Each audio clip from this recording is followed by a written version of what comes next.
Welcome back, everyone, to another dicondissectional production hosted by Deathstroke9. Today, we're going to be reacting to George Carlin stuff. George Carlin's going to be telling us all about his stuff. Welcome to the channel. If you're new here, my name is Daniel, aka Deathstroke9, and here we react to music normally. Right now, we're not reacting to music, though. Here we react to stuff. And I tried to tell you what I think it means, or, just experience some fun stuff and give commentary on it. So if that sounds interesting to you, please consider subscribing to the channel. Now, we've done a little bit of George Carlin already, and I really like his style of comedy because, you know how we've been doing lots of Rush, and we're like, oh, Rush is the thinking man's band. Although that could be said of quite a few different groups, but you know what I mean. George Carlin feels like the thinking man's comedian because of sometimes there's a little bit of political commentary in there, philosophical debate stuff. He almost seems like an angry philosopher sometimes. So, yeah, this is a much older skit. You guys have been requesting it for a while, so we're finally here. We're now, and we're checking this out. So, yeah, strap yourselves in. George Carlin and stuff. Let's go. 3, 2, 1. I would have been out here a little bit sooner, but they gave me the wrong dressing room, and I couldn't find any place to put my stuff. And I don't know how you are, but I need a place to put my stuff. So that's what I've been doing back there, just trying to find a place for my stuff. You know how important that is. That's the whole meaning of life, isn't it? Trying to find a place for your stuff. That's all your house is. Your house is just a place for your stuff. If you didn't have so much goddamn stuff, you wouldn't need a house. You could just walk around all the time. That's all your house is. It's a pile of stuff with a cover on it. Oh, you wow. see how you take off in an airplane and you look down and you see everybody's got a little pile of stuff. Everybody's got their own pile of stuff. That is exactly so just 2 minutes ago I was saying, okay, so he makes you think a house is just a pile of stuff with a lid on it, or with a roof on it.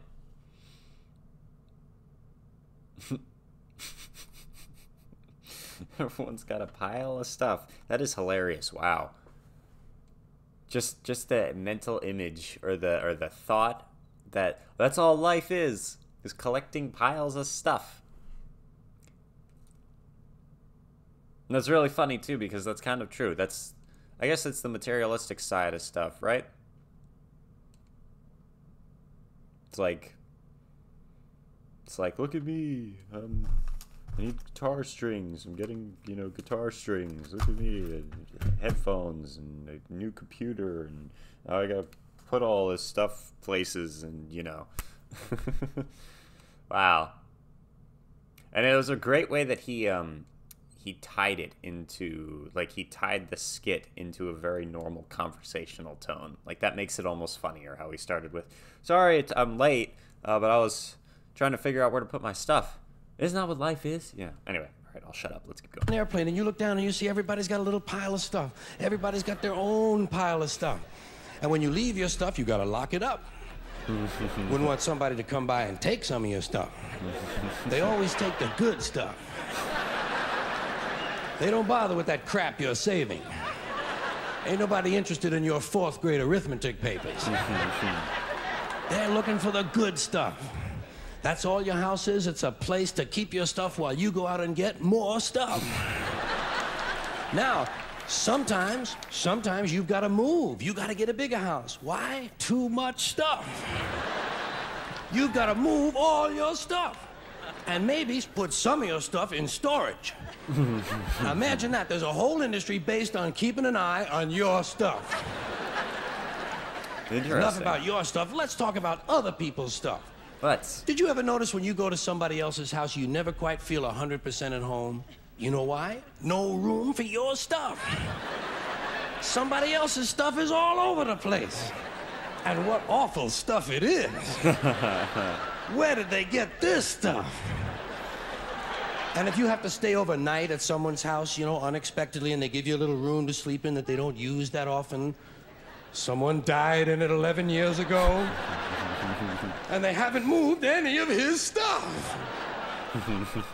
or wherever they give you to sleep, usually right near the bed, there's a dresser, and there's never any room on the dresser for your stuff. Someone else's shit is on the dresser. Have you noticed that their stuff is shit and your shit is stuff? I need to hear that again. Wow, that was... Oh, wow. Okay. Have you ever noticed that their stuff is crap and your crap is stuff? That is hilarious. Wow. Okay.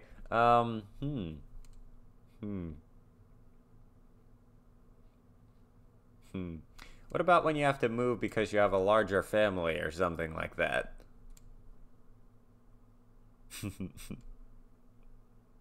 Yeah, put it in the storage. Yeah. Instead of just, you know, getting rid of it. We're all misers. Well, not everybody. Some people aren't. I've met a lot of people who are, though.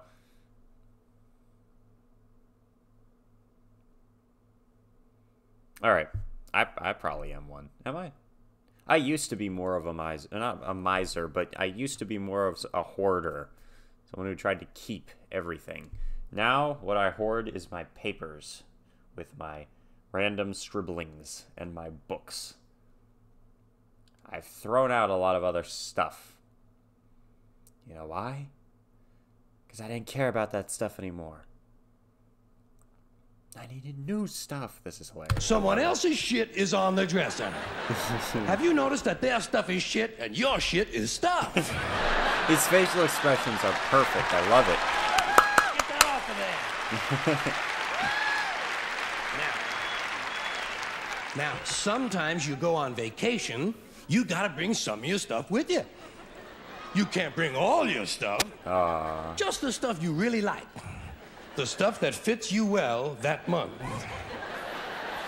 Let's say you're gonna go to Honolulu. You're gonna go all the way to Honolulu. You gotta take 2 big bags of stuff.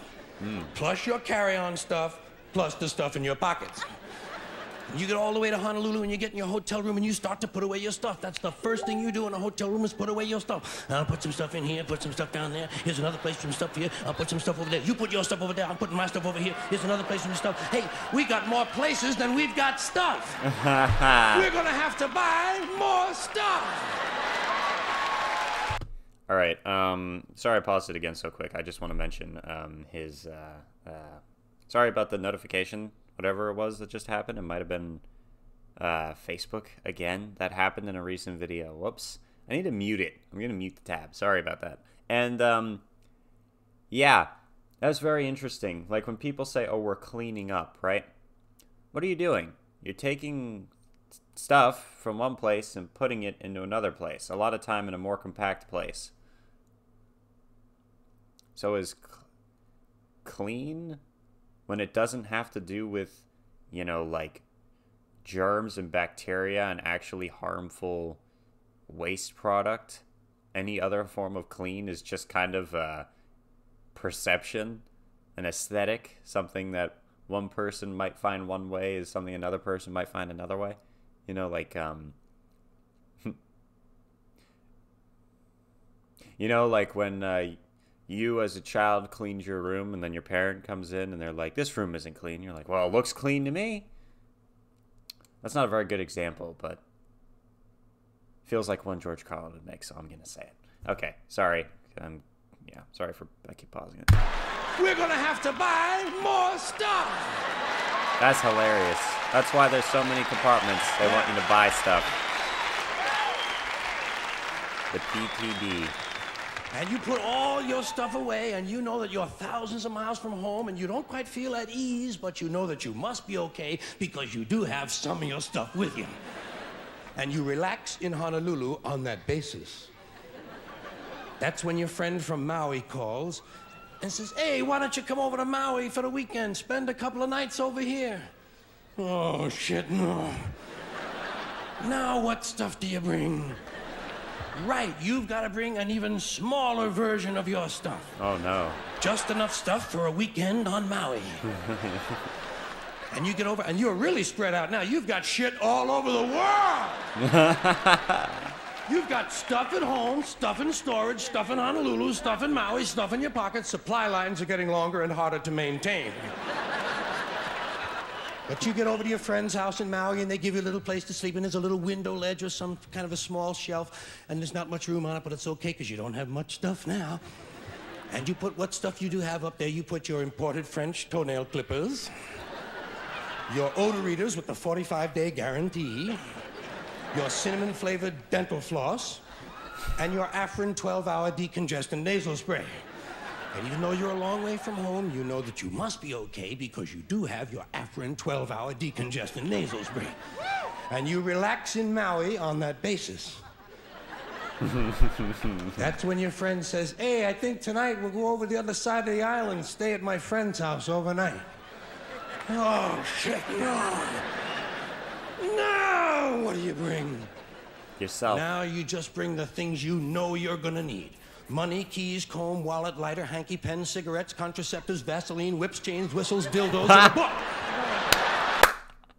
Oh my goodness. Only things you know you're that. Wow. Interesting things that he put into that list, but that was wow. Oh man.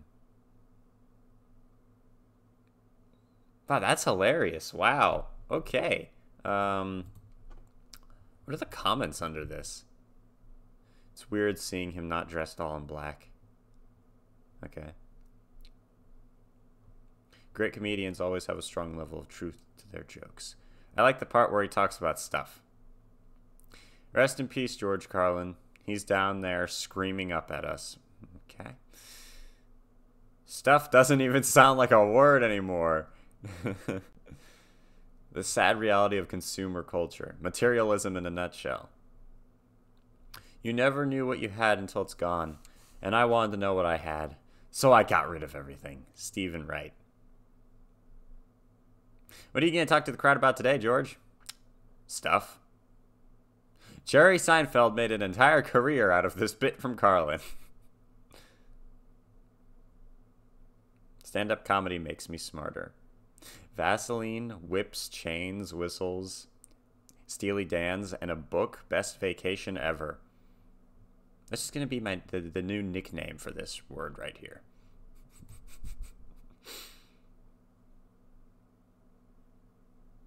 Someone's like, why isn't he bringing condoms? Okay. Okay. The best comedian of all time, in my opinion. Damn, if Carlin were around today, he'd have a ball with the elections. Okay.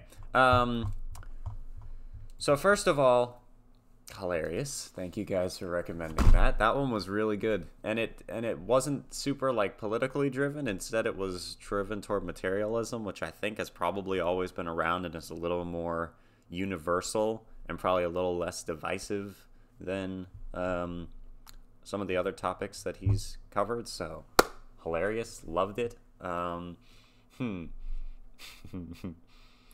So what's interesting about this stand-up bit is that, like, with similarities, it was the list style of comedy, which is often one of the easiest to digest. Listing stuff off to you. So I said stuff. Feels like a fake word. All right, so he's like telling you, here are the things that make us similar. You ever been doing this and this happened? You ever been doing this? This happened, you know, it goes down a list of things, right?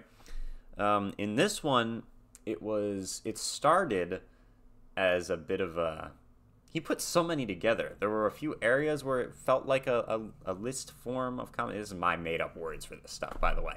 My rules, I make them up. Okay. But seriously, there were some areas that felt like a list form of comedy. Then it also felt conversational and on one topic for the majority of the time till near the end when he started talking about when you're going on vacation. Then it became situational comedy. Now you've got a friend in Maui, you know, and now you've got very specific things that he's bringing up over and over again. You know, that was very interesting how he used many, many different styles, it felt like, of comedy in this one bit. Well, that's just my take on it. And the actual message, yeah, materialism in a nutshell. There you go. Very true. All right, let me know what other things by Carlin I should do, because I'm going to be honest. It's hilarious. I love it. Or any other comedians. Although, I don't know. Yeah, any other comedians. We'll see. We'll see. All right, thank you very much for watching. If you're new to the channel, again, consider subscribing if you enjoy this type of content. New videos pretty much every day. And we are Legion, my friends. Stay safe out there. Deathstroke 9, out.